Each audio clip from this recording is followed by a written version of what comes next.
Let's talk about Grit's class system.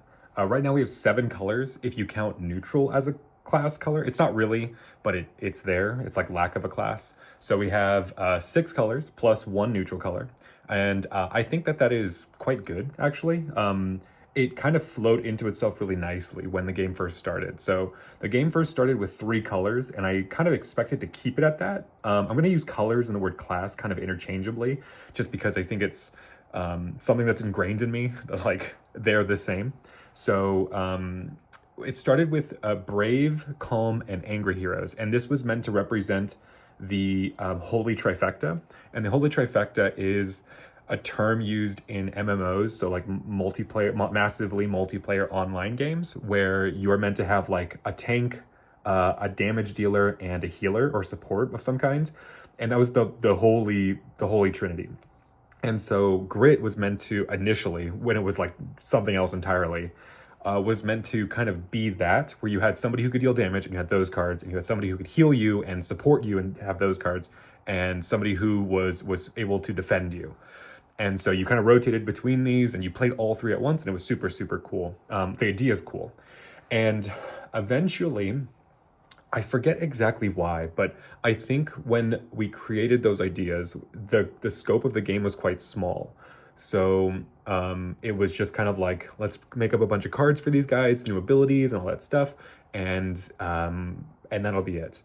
And the kind of cool thing that we thought of at the time was like, how can we do some cool things with this? So one of the things we thought of was combining colors. Was like, okay, well, oh gosh, this is gonna be embarrassing. What does red and blue make? Well, that makes purple. And what would, if I'm red, angry, and I'm calm at the same time, which are, the colors, right? Red is angry, blue is calm. If I combine those 2 ideas, what do you get? And we got like, it was like erratic. I think that was the emotion at the time that we called it, or the emotion at the time is erratic or sporadic or something. And I was like, that's cool. It's purple. Like it'd be purple, right? It'd be sporadic would be purple. And so we started to play with these color combinations and these ideas. Well, what is brave and angry? Well, that's maybe like, I don't know, what was it? It was like passionate or something. And so we started to really move along with the idea, and it was just cool. But I started to run out of like color combinations. Like obviously I didn't have to, but at the time I was like, okay, what the heck is blue? And like I was starting to come up with all of these different combinations. What do they do? What's their purpose? What's their idea? And then I realized like I needed more branches. I needed more design space for these classes and their identity. So that's when we started to come up with other colors like purple. That was tricky, which is what we have now. And then we had, I know I wanted friendly, somebody who was nice and kind of a group huggy sort of thing, and that came to be green. And then we came up with experience. That was the last one, and experience was kind of the oddball because it's kind of like a bunch of things at once. It's kind of hard to explain, I think, even now, but that's how we came up with these colors. Was what other kinds of play styles do we want in the game to have some sort of representation, and how does that work in the grand scheme of the game? And so now we have all 6 of those, which I think works really, really well. It covers a large basis of different play styles. So you have full-on supports with friendly characters. You've got control, hand manipulation with calm blue characters. You've got aggression with tricky and angry characters, and play styles. And then you experience is this kind of like wild card, very expressive style that is meant to kind of be a bunch of things at once. And brave, at least right now, I think is kind of an oddball in that it's meant to be a mid-range style that presents itself to have kind of these really strong cards and strong abilities that kind of play with your stamina. But I think that's a topic for a different video of some kind of discussion. But yeah, who am I missing? I'm sure I'm missing one of them.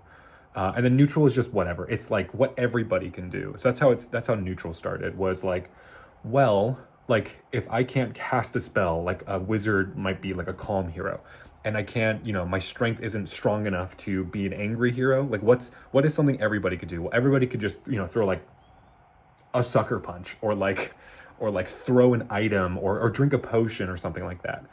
Like everybody can do those things to varying degrees. And so that's when the neutral aspect kind of came to it, which is like, what can everybody do, and should everybody have access to? And it also kind of houses kind of like the very niche things when you like plan for a very specific scenario. So a good example of that would be like the guild cards. All of them are very specific. So all the guild neutral cards, at least in their kit. So Reginald has leadership, and leadership is a 1-cost enhancement that says if you did not make a basic attack this turn, place the bottom card of your deck into your tenacity, which is very strong. And it only really works on him, or you can do it on other heroes when you are like kind of at the beginning of the game and you haven't necessarily built them up. So it works with like calm heroes and friendly heroes, but it's really specific, right? Another one is reposition, which is less specific, but still specific. So reposition is also a 1-cost enhancement that says when you hide one or more cards, your attacks get +1 damage this turn, which is super good. Super good. And that one is only if you can hide cards. If you can't hide cards, it doesn't do anything. So neutral is meant to be this kind of like flex space and also kind of like a generic space. So the cards in that are not meant to be as good as any of the class cards, but they are now. So don't get me wrong, they are now, but they're not meant to be as good. They're just meant to be like, hey, if I need a specific thing, I know I can grab it from the neutral cards that doesn't necessarily fit with the other parts of my kit or my team, which is the point, like potions and things like that. So that's how neutral came to be. So all of these came to be kind of stemmed from the original 3, and now we have all of these ones. And I still think that obviously, how about this? Obviously there is space to add in more colors and more classes, but I think that 6 plus neutral is more than enough to find an expressive piece for any player within the game. And as we move forward, we'll start to see, way down the line, we will start to see combinations. So what is a red and green hero, right? What do they bring to the table that you might not have access to otherwise? What does it mean to have more colors in your deck, sort of thing. So yeah, I think that combining them and having dual colored heroes and things like that, or dual colored cards even, is further down the line after we've really expressed each of these classes, each of these colors, to a much wider extent. Because obviously what we have right now is a specific subset of that, but I know that there's more to it. Whether I can think of it right now or in like a month or 2 months or something, will be like, okay, yeah, like we didn't touch this space earlier for, tricky heroes, right? We're in talks right now, thanks to some play testing from some of my awesome friends. We're in talks of having kind of like the tricky heroes have a much more specific mechanic tied to them, like being able to shift in and out of the active spot, which is not something we've seen at all right now. That's very much tied to resting. But having a tricky hero kind of come in and out and trigger like any on-entry abilities or something would be super cool. Like that's a really cool design space that we haven't touched yet. Like it's nowhere in the game. So how do we incorporate that now? What does that look like later? And then what kind of space does that leave open for tricky heroes specifically moving on? So yeah, super cool stuff. I like the colors. I think they're great. I think the only really difference in colors that we had was tricky heroes used to be black instead of purple, but black felt too punchy of a color, if that makes sense, compared to the rest of the colors. So I think that purple expresses still that very colorful art style of the game and the characters, that it's so much more inviting than just like a hard black. So yeah, it really stuck out like in our hands, which is kind of a good thing as far as playing, but it really stuck out in our hands as like, whoa, this does not match the aesthetic of these other colors. So I think that was the really only big change as far as naming, not even naming, but like colors. But they've all had that specific class name forever. Angry, brave, calm, friendly, experienced, and tricky have always had those names. And I'm not certain that I want to change that. The game is based off like emotions, obviously, right? Those are all some type of emotion that you can feel or express in some way. Tricky, maybe less so. Experienced, maybe less so. But it's meant to evoke not necessarily something specific, like a certain class or something, but it's meant to evoke a kind of fighting style with that. So if you're fighting angrily, that means you're maybe a little reckless. It maybe means you're a little bit strong or powerful, but at the cost of maybe something more. calm, you're very calculated, you're watching what your opponent does, you're reactive, friendly. You feel like you're kind of hanging out with the whole party, the whole squad, and you're able to help them out. Experienced means you have the wisdom to understand the situations that you're in, that you're able to figure out if you need to pivot one way or another. Tricky is kind of just like tricky. If you fight trickily, right? Maybe you fight a little dirty. Maybe you fight not so like you don't. Everything you can do or everything you want to do is not necessarily clear to the opponent, and you're kind of in and out. So that's what tricky kind of is. Brave, obviously, is very defensive, very upfront, very like I'm going up, right? It's very in your face, very plain to see. At least for the most part, you're very upfront with your opponent, right? So I think that all of these different emotions should evoke that kind of general idea, but shouldn't push them into one specific spot. Just because you're tricky doesn't mean you can't also have access to songs, right? That's what we're playing with the idea right now, is that Melody, who's a friendly hero, uses songs to buff and empower her allies. However, tricky heroes could potentially have access to that too in a very different way. We're working with Twyla. Is it Twyla Fortis? Twyla Fortis, who's a peacock singer, who's like a pop star. And her thing is that she has songs that she kind of wants to like bring in and discard and play and discard, because she's a pop star. She wants to always, convey the newest hits, and she uses these songs to kind of trick out and take the slip on the opponent. So just because something is core, maybe not even core, but like an idea starts in one place doesn't mean it can't move to another class. I know I'm rambling. That's the point. That's the point. But yeah, I think that classes can have a core mechanic, such as friendly heroes all have an exhaust ability. And tricky heroes might have a lot of on-enter abilities, and maybe entering in and out of combat, or entering in and out of the active slot. And brave heroes really mess with stamina. Like, that's their core component. But everything else outside of those core components are open to it. For example, summon cards were initially an idea for only friendly heroes to be able to, like, kind of bring in more allies, bring in more friends, basically. And you'd be able to then have more party members, basically. But as we're moving forward, we're seeing that potentially, you'd want friendly cards somewhere else, or summon cards somewhere else. Where it might make sense that a tricky hero can summon like a little buddy from wherever they're from. So I'm trying to think of an idea of what that would even look like. I have no idea. Oh yeah, that's right.